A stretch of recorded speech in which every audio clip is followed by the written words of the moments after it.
দর্শন শিক্ষা পরিবারের তরফ থেকে, ম্যামের তরফ থেকে প্রত্যেক বৃহস্পতিবারের মতো তোমাদের সকলকে স্বাগত।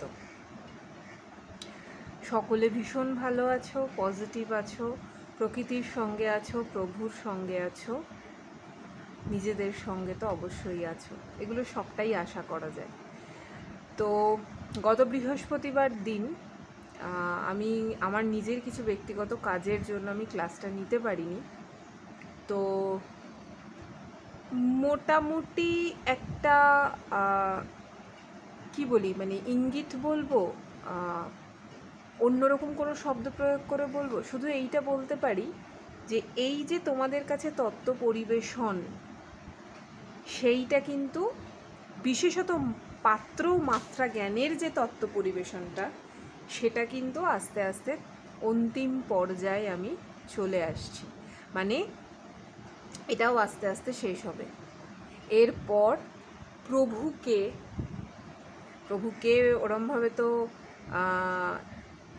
কি বলি, ওরমভাবে তো বলা কারুর পক্ষেই সম্ভব নয়, কারুর পক্ষেই বলা সম্ভব নয়। কিন্তু এই পৃথিবী লোকের নিয়মে যারা যেভাবে যেমনভাবে জানে, তিনি যেমনভাবে আবির্ভাব হয়েছিলেন, সেই জানানোটা আমার এই দর্শন শিক্ষা পরিবারের যে 84 জন আছে তার মধ্যে কতজন শোনে কতজন শোনে না তো আমি জানি না। যদি একজনও শোনেন বা শোনে, সেই একজনকে জানানোই আমার কর্তব্য, 84 জনকে জানানোই আমার কর্তব্য। তো সেইটা আমি জানিয়ে দেব। এবং তার পাশাপাশি মেসেঞ্জারটা শুরু করে মেসেঞ্জার শেষ হবে দর্শন শিক্ষা পরিবারের। যদি প্রভুর কৃপা হয়, যদি প্রভু বলেন যে আরও কিছু তোমাদেরকে জানানো, এই তত্ত্ব পাঠ করে জানানো, মানে প্রভুর মুখনিসৃত বাণী তোমাদেরকে জানানো, সেই তত্ত্ব পাঠ করে বলবো। কিন্তু পাত্র মাত্রা জ্ঞানের সময়টা কিন্তু আস্তে আস্তে এবার শেষের পথে। আমরা কোথায় শেষ করেছিলাম লাস্ট বৃহস্পতিবার? সেই বৃহস্পতিবার কোথায় শেষ করেছিলাম? শেষ করেছিলাম এখানেই। ওই পথটা কি? পথটা হচ্ছে তৃপ্তির পথ, স্যাটিসফ্যাকশনের পথ। ওই পথেই সাধনা করা হয়ে যায় এতটা। আজকে যেখান থেকে শুরু করব, শূন্য মার্গে সাধন পথের সাধনাতে কোনো দেব দেবতার বালাই নেই। আমরা যে আমি বলেছিলাম না, দেব দেবতাদের কথা, মন্দিরে, মসজিদে, গির্জায়, সেখানে প্রভু বলছেন শূন্য মার্গে। শূন্য মার্গ কথাটা কেন বলেন? এই যে আমরা যে মাধ্যাকর্ষণ শক্তির টানে প্রত্যেকটা মুহূর্ত কাটিয়ে যাচ্ছি, এটা কোথায়? এটা তো শূন্যতে অবস্থান করছি। একটা গ্রহে আছি বলে, সেই গ্রহটাতে প্রাণ আছে বলে, প্রাণের অস্তিত্ব আছে বলে, এবং বিগত কয়েকশো কোটি বছর ধরে এই প্রাণীদের খেলা চলতে চলতে শেষমেশ মনুষ্য জাতির সৃষ্টি, মনুষ্য জাতির সৃষ্টি থেকে, প্রাণীকুল থেকে মানুষের সৃষ্টি। কিন্তু আদতেই যে এটা পুরোটাই তো শূন্যতে। তাই প্রভু বলছেন শূন্য মার্গে সাধন পথের সাধনাতে কোনো দেব দেবতার বালাই নেই, নাই। ওই ফাঁকা নাই, ওই ফাঁকা নাই থেকে হ্যাঁয়ের মধ্যে আছে। আমার কিছু নেই, না আমার ভালো লাগা আছে, না আমার ভালোবাসা আছে, না আমার সুখ আছে, না আমার দুঃখ আছে, না আমার অভিযোগ আছে, না আমার অভিমান আছে।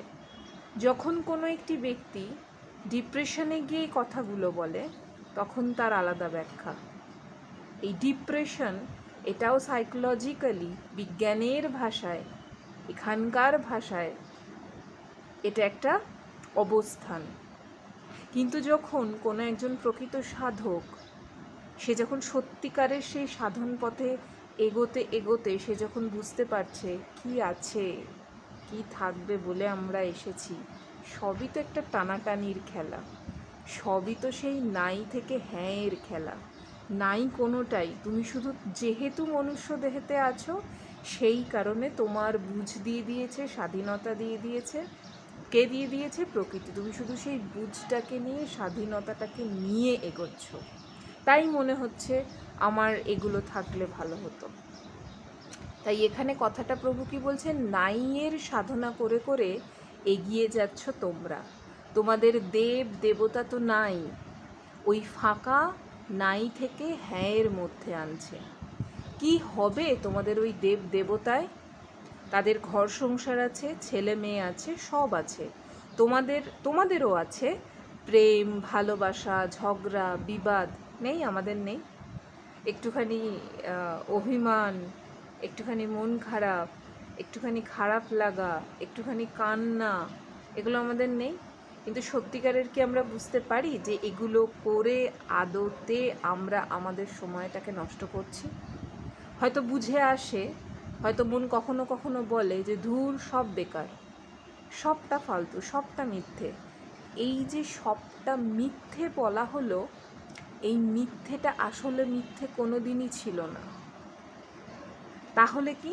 তাহলে এই যে প্রভু কথাটা বললেন তোমাদেরও আছে প্রেম, ভালোবাসা, ঝগড়া, বিবাদ, তার মানে এগুলো এই পৃথিবীর লোকেতে থাকাকালীন তুমি যতদিন থাকবে তোমাদের থাকবে। কিন্তু তুমি যদি ব্যালেন্স মেনটেন করতে পারো, তুমি যদি মেসেঞ্জারদের খপ্পরে না পড়ো, অনেক ব্যাপার আছে, মেসেঞ্জারটা শুরু করলে তোমরা বুঝতে পারবে।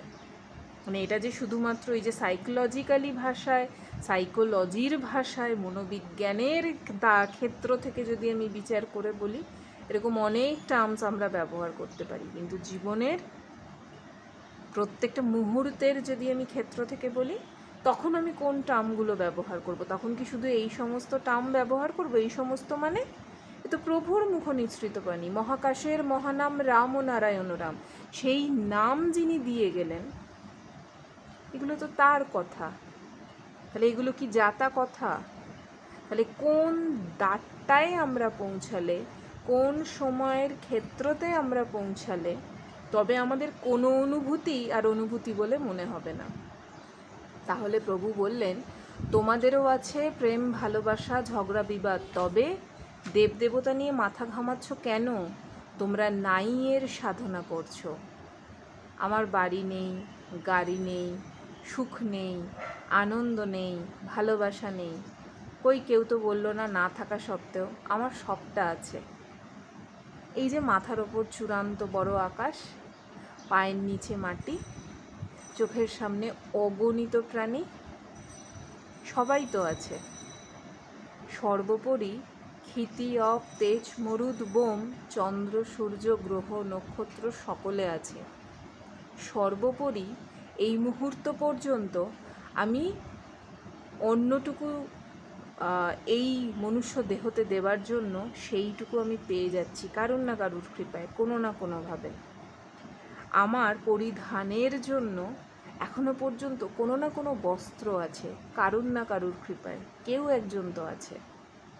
সর্বোপরি এখনো পর্যন্ত আমাকে এই দেহতে থাকার সুযোগ করে দেওয়া হয়েছে কারুর না কারুর কৃপায়, কেউ না কেউ একজন তো আছে। আমরা কিন্তু সেই নাইয়ের, সেই থাকার যে সাধনা, সেই সাধনায় আমরা নেই। আমরা শুধু কি বলছি, এখানকার বৃত্তিগুলোকে মেটাতে যে যে পন্থাগুলো অবলম্বন করা যায়, আমরা শুধু সেই পন্থাগুলোর, সেই চাহিদাগুলোর কথাগুলোকে ভেবে, মনোবিজ্ঞানের ক্ষেত্রে সেই কথাগুলোকে ভেবে, সেই ক্ষেত্রগুলোকে ভেবে আমরা বলছি আমরা বা আমাদের কিছুই নেই। তার বিষয়বস্তুর ইন্ট্রোডাকশন থাকে না, ইঙ্গিত থাকে না, পূর্বাভাস থাকে না। পূর্বাভাস কি বলছে? পূর্বাভাস আভাস দিচ্ছে তোমরা শূন্য হতে এসেছো। প্রতি লোমকূপে, প্রতি রন্ধ্রে রন্ধ্রে শূন্যেরই এই সঙ্গীত বাজছে। মহাশূন্যের মাঝে অসীম অনন্তের সুর প্রতি মুহূর্তে মুহূর্তে উপলব্ধি করতে পারতে যদি অন্ততপক্ষে এই চিন্তায় থাকতে যে আমরা মহাশূন্যের প্রতীক, মহাশূন্যের যাত্রী। তুমি চিরদিন এখানে সংসার করতে আসনি, তুমি চিরদিন এখানে গাড়ি, বাড়ি, টাকা, পয়সা, পয়সাটা বলবো না, গাড়ি, বাড়ি, টাকা, মান, অভিমান, আমাকে ভালোবাসলো না, আমার দিকে তাকালো না, তুমি চিরন্তন এইসবের জন্য আসনি। বা এরকমও হতে পারে আমাকে বিরাট বড় অপমান করে দিয়েছে, আমাকে বিশাল, আমার মারাত্মক ক্ষতি করে দিয়েছে, আমি ছেড়ে দেবো না, আমি ওরও ক্ষতি করে দেবো। তুমি এইসবের জন্য আসোনি, তুমি এসেছো এই যে, যদি প্রভু বলছেন, যদি তুমি অন্তত পক্ষে এই উপলব্ধি করতে পারতে, এই চিন্তায় থাকতে যে আমরা মহাশূন্যের পথিক, মহাশূন্যের যাত্রী। এটা ভয় দেখানোর কথা নয়, বা এটা সেই রকম কোনো চিন্তায় ফেলে দেবার কথা নয় যে তুমি যেমন কর্ম করবে তুমি তেমনই ফল পাবে। সেরকমভাবেই তো সৃষ্টিটা হয়েছে, প্রকৃতি সেইভাবেই সব কিছু সৃষ্টি করে দিয়েছে। এই রুলসটা মেনটেন হয়েছে আগে থেকেই, তাহলে কে এই সমস্ত কিছু সৃষ্টিটা করলো? আগের ভিডিওর তার আগের বৃহস্পতিবারের ভিডিওতে এইটা আমি বলেছিলাম, যেগুলো সব আগে থেকে তৈরি করে দিয়েছে কেউ, কিন্তু কে তৈরি করলো তার খোঁজে কোথায়? ওই জন্য প্রভু কি বললেন, আমরা মহাশূন্যের পথিক, আমাকে মহাশূন্যতেই থাকতে হবে ঘুরে ফিরে গিয়ে, আমরা মহাশূন্যের যাত্রী। এই দেহবিনা যন্ত্রে কে যে দেখে, কে যে শোনে, কে যে বোঝে, একটাও খোঁজ যখন খুঁজে পাওয়া যায় না, অথচ হয়ে যাচ্ছে। এটা বুঝতে পারছো তো? কে যে এতগুলো কথা বলছে, প্রভুর মুখনিসৃত বাণী, এগুলো যে কে, সবাই দেখতে পাচ্ছে না? রোশনি বলছে, সবাই দেখতে পাচ্ছে, বাঘিনী বলছে, কেউ কেউ যে বুঝতে পারছে ম্যাম বলছে, কিন্তু আদতে যে কে বলছে সেটা কেউ জানে না। কিন্তু এই মুখমণ্ডলের দ্বারা, ভেতরের এই বাকযন্ত্রের মাধ্যম দিয়ে, এই দেহক্ষেত্রটার মাধ্যম দিয়ে কেউ একটা বলছে, গলার স্বরেরও মাধ্যম দিয়ে এত শব্দ চয়ন করছে। চক্ষুকরণ, নাসিকা, জিহ্বা, ত্বক, এই ইন্দ্রিয়গুলোর দর্শন, শ্রবণ, ঘ্রাণ, স্বাদ গ্রহণ, স্পর্শানুভূতি প্রভৃতি কাজগুলো যখন হয়ে যাচ্ছে, আর শূন্য থেকেই যে যা হয়ে যাচ্ছে, এটা না মেনে উপায় নেই। সেই জন্যই তো বলতে হবে, ওই যে হওয়াটা, যাকে হ্যাঁ রূপে অভিহিত করা যায়, সেটা তো শূন্য হতেই নাই থেকেই হচ্ছে। আরে দেখতে তো পাচ্ছি না, কিন্তু তবুও হয়ে যাচ্ছে, তার মানে নাইটা আছে বলেই হ্যাঁটা হচ্ছে। সেইটাই প্রভু বারবার বিভিন্ন রকমভাবে, বিভিন্ন বুঝের দ্বারা, বিভিন্ন শব্দের দ্বারা, বিভিন্ন বোধ শক্তির দ্বারা আমাদেরকে এতভাবে বুঝিয়েছেন যে আমরা সময় অপচয় করছি, আমরা বড্ড বেশি সময় নষ্ট করছি। এবং এর অংশটা, এই সময় নষ্ট করার, সময় অপচয় করার যে অধিকাংশ ক্ষেত্রটা এমনভাবে আমাদের চতুর্দিকে তৈরি করে দেওয়া হয়েছে, প্রকৃতি কিন্তু দেয়নি। প্রকৃতি পরীক্ষা নিতে পারে, আমাদের মাইন্ডটাকে ডাইভারশন করে দেওয়ার জন্য মেসেঞ্জাররা কাজ করতে পারে, কিন্তু আদতে স্বাধীনতাটা তো আমার, আমাকে তো সমস্ত বোধ শক্তি দিয়ে পাঠানো হয়েছে, তাহলে কেন সেই ফাঁদগুলোতে আমি পা দেবো? তার মানে কি এটা প্রকৃতি থেকে পরীক্ষা। কিন্তু এই যে অল টাইম আমাদের যে একটা না তৃপ্তির, এইটা আমরা নিজেদের দোষেই, মানে ওই যে ভয় দেখানোর কথাটা বললাম না, যে মানে এটা কোনো ভয় নয় যে আমি যেমন কর্ম করব তেমন ফল পাবো, তার মানে আমার যদি এইখানকার সময় অপচয় হয়, তার মানে আমি নেক্সট বার্থে গিয়ে অন্য কোনো একটা বডি নেবো। এটা ভয়ের কথা নয়, এটা নিজেকে খোঁজার কথা।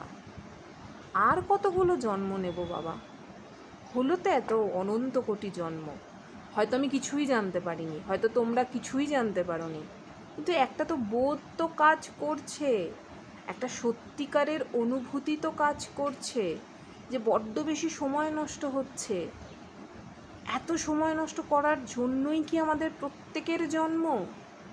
এতগুলো অধ্যায় পেরিয়ে আসার জন্যই কি আমাদের প্রত্যেকের জন্য? কিন্তু যেটা তুমি করে এসেছো, অধ্যায়গুলোতে যদি সেই কর্মের ফলটা তোমার থাকে, তোমাকে সেই ফলটা ভোগ করতে হবে। কিন্তু তার মানে এটা নয় যে আমি আমার ভেতরের হ্যাঁয়ের যে অনুভূতিটা, সত্যিকারের সত্যের যে অনুভূতিটা, সেইটাকে আমি গ্রহণ না করে আমি মিথ্যেটাকে গ্রহণ করব। আমরা তো এখন বড্ড বেশি ঠক, আমরা তো এখন বড্ড বেশি জোচ্চোর। আমরা মনে মনে ঠকাতে পারি, আমরা মনে মনে চুরি করতে পারি, এবং সেটা আমরা করিও।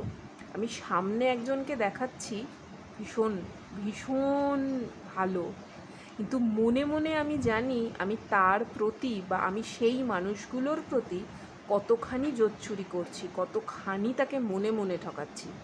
মনের হিসেবটা প্রকৃতি না দারুণ রাখে, কর্মের হিসেবটা তো আছেই, মন থেকেই তো কর্ম, মন বুদ্ধির দ্বারা দিয়েই তো কর্মটা। প্রকৃতি সেই হিসেবটা দারুণ রাখে। কিন্তু তুমি কাউকে ভীষণভাবে কষ্ট দিয়েছো, তুমি কষ্ট পেতে বাধ্য। তুমি কাউকে ভীষণভাবে ঠকিয়েছো, তুমি ঠকতে বাধ্য। তুমি কাউকে ভীষণভাবে যন্ত্রণা দিয়েছো, তুমি যন্ত্রণা পেতে বাধ্য। কিন্তু তুমি যদি কাউকে ভীষণভাবে ভালোবেসেছো, তুমি ভালোবাসাটাও পেতে বাধ্য। কিন্তু সেই ভালোবাসাটা যে মনুষ্য, প্রত্যেকটা আত্মা যে যে দেহতে আছে, সেখান থেকেই যে তুমি সেই ভালোবাসা পাবে এমন কিন্তু কোনো কথা নেই। তুমি সেই ভালোবাসা প্রকৃতি থেকে পেতে পারো, ক্ষিতিয়ব তেজ মরুদ বোম থেকে পেতে পারো, সূর্য চন্দ্র বিভিন্ন গ্রহ নক্ষত্র থেকে পেতে পারো, অনন্ত মহাকাশের ভালোবাসা তুমি পেতে পারো। কিন্তু এই বোধটা তুমি কোথা থেকে জাগ্রত করবে? এই বোধটাকে বুঝতে যাওয়ার জন্যই প্রভু এই কথাটা বললেন। নাই বলেই তো হ্যাঁ, মানে নাইটা আছে বলেই হ্যাঁটা আছে। ওই জন্যই বারবার বলছেন নাইয়ের সাধনা করে করে এগিয়ে যাচ্ছ তোমরা। কোথায় ছিলাম যেন? হ্যাঁ, সেই জন্যই বলতে হবে ওই এই যে হওয়াটা, যাকে হ্যাঁ রূপে অভিহিত করা যায়, সেটা তো শূন্য হতেই নাই থেকেই হচ্ছে। সুতরাং তোমরাও সেই বংশেরই। কিন্তু যাকে ধরতে পারো না, সে থাকে কি করে? এত যে কাজ করছো, এত দৌড়াদৌড়ি করছো, তারপর কি? তারপরও তো তাকে খুঁজে পাওয়া যায় না। এত যে টানা হেঁচড়া করছো, তুমি যাবে না, করি তো আমরা, তুমি থেকে যাও, আমি তোমাকে ছাড়া বাঁচবো না, বলি তো আমরা এরকম করে। আমার কথাটা শুনলে মনে হবে ওরে আপনি যে এত কিছু বলছেন, এইভাবে ভেঙে ভেঙে বলছেন, যার হয় সেই বোঝে। আরে ডেফিনেটলি সেই জন্যই তো এই পৃথিবী গ্রহটা, সেই জন্যই তো আমরা এসেছি। কিন্তু তাহলে এই কথাটা কি বললেন প্রভু, এটা তো আমাদের বুঝতে হবে। যাকে ধরতে পারো না সে থাকে কি করে? এত যে কাজ করছো, এত দৌড়াদৌড়ি করছো, তারপর কি? তারপরও তো তাকে খুঁজে পাওয়া যায় না। যাকে ধরতে যাচ্ছ সেই ফসকে বেরিয়ে যাচ্ছে, যার জন্য এত কিছু করছো সেই তোমাকে দূরে ঠেলে দিচ্ছে। কিন্তু আদতে যাকে খোঁজার কথা ছিল, যে সাধনাতে থাকার কথা ছিল, তুমি তো কন্টিনিউ কাজ করে যাচ্ছ। তারপর তুমি দৌড়াদৌড়ি করছো, জীবনযাপনের জন্য কত কিছু করছো, লোককে ঠকাচ্ছ, কাউকে মিথ্যে কথা বলছো, কারুর ভালো চাইছো, কারুর ভালো করছো, সেটাও দেখানোর জন্য পরনিন্দা, পরচর্চা, দিনরাত সংসার নিয়ে থাকা, মানে সব করছো। কিন্তু তারপর থাকছে কোনটা? থাকে তো কিছুই না। যেটা থাকে সেটা হচ্ছে কি, ওই যখন সোলটা বেরিয়ে যায় তখন পড়ে থাকে ডেড বডিটা, আর ওই ডেড বডিটা দেখে সবাই ভেতর কেউ একটুখানি ভীষণভাবে কান্নাকাটি, কারুর হয়তো অন্তর থেকে কান্নাকাটি, কেউ হয়তো সত্যিকারের অন্তর থেকে কাঁদতেই পারে না। আবার কি শ্মশান ঘাটে নিয়ে যাওয়ার পর একটু চা বিস্কিট খাওয়া, একটু মুখরোচক গল্প আড্ডা হয়ে যাওয়া, ব্যাস হয়ে গেল দিন যাপন।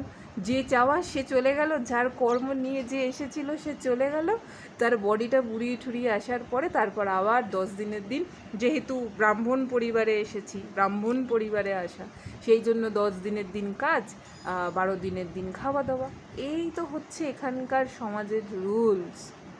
এবার এই কথাগুলোকে যদি আমি একটু চড়াও করে, আরও একটু যদি অভিনয় করে, আরে একটু যদি মুখ বিকৃতি করে, আরে একটু যদি চোখ বড় বড় করে বলি, আর কত বড় বড় চোখ করে বলবো, এরকমও করে যদি বলি, সেখানেও সমস্যা। কিন্তু এটা বাস্তব, এটাই তো সত্যি। সবটাই এইগুলো নিয়ে মেতে রয়েছে, সবটাই কোথাও না কোথাও এই অধ্যায়গুলো দিয়ে আমরা এগিয়ে যেতে যেতে আদতে আমাদের যে অধ্যায়টায় আসার কথা ছিল আমরা সেটা ভুলে গেছি।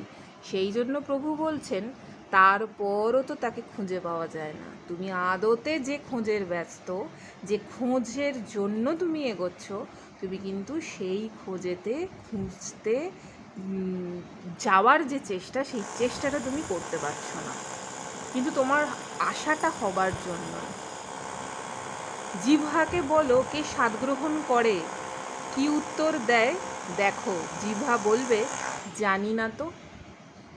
কানকে জিজ্ঞেস করো কে শোনে, কান উত্তর দেবে জানি না তো।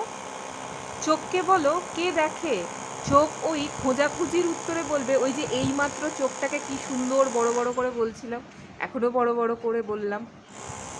সেও বলবে, মানে চোখও বলবে জানি না তো, আজকে এতটা অবধিই বললাম। তার মানে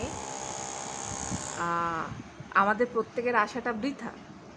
আমরা এই যে এত কষ্ট করে পড়াশোনা করলাম, চাকরি বাকরির জন্য খোঁজাখুঁজি করছি, কেউ চাকরি করছি, কেউ সংসার করছি, এত কিছু করছি, লোক ঠকাচ্ছি, মানুষকে ঠকাচ্ছি, আবার কেউ ঠকাচ্ছিও না।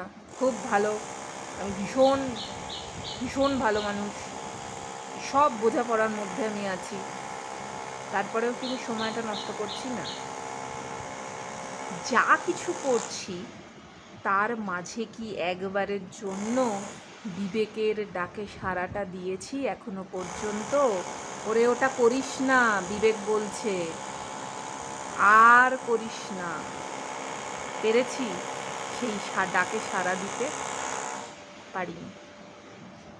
এরপরেও আমার ক্ষেত্রে যদি আমি বলি, আমাকে খুব সুন্দর করে গুরু নিন্দা শুনতে হবে, আমাকে খুব সুন্দর করে আমার এই রকম বলাগুলো শুনতে হবে, বিভিন্নজন বিভিন্ন রকম মন্তব্য করবে। এই কথাটা কেন তুললাম, এই যখন কথাগুলো আসে একবারের জন্য হলো, ফ্র্যাকশন অফ সেকেন্ডের জন্য হলো মন বলে দেখ তুই কিন্তু এখনো অবধি ঠিক পথে আছিস। মন বলে মানে এখানে মনের কথা কিন্তু, মানে মন বলছে মানে আমি ওইভাবে কথাটা বলতে চাইলাম না, আমি বলতে চাইছি বিবেক বলছে যে তুই এখনো সেই পথে আছিস।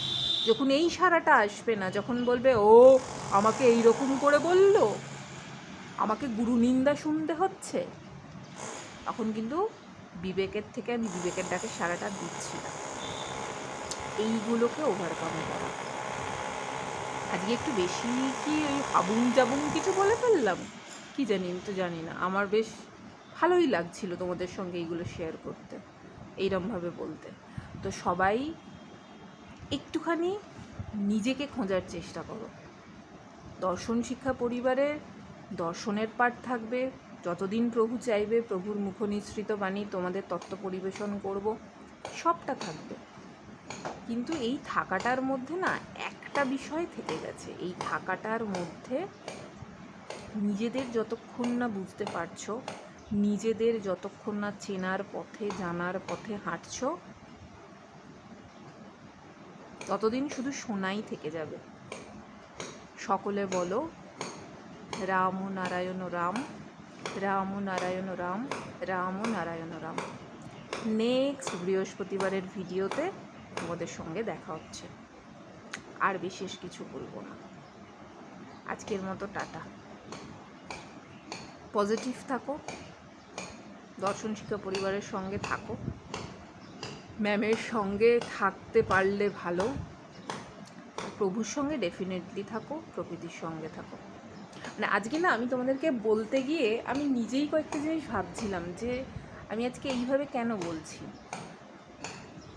মানে এইভাবে তো আমি বলি না কখনো, হয়তো প্রভুই চাইলেন, হয়তো কেউ একজন চাইলেন। আসলে সত্যিটা শুনতে সবাই পারে না। টাটা। রাম নারায়ণ রাম, রাম নারায়ণ রাম, রাম নারায়ণ রাম।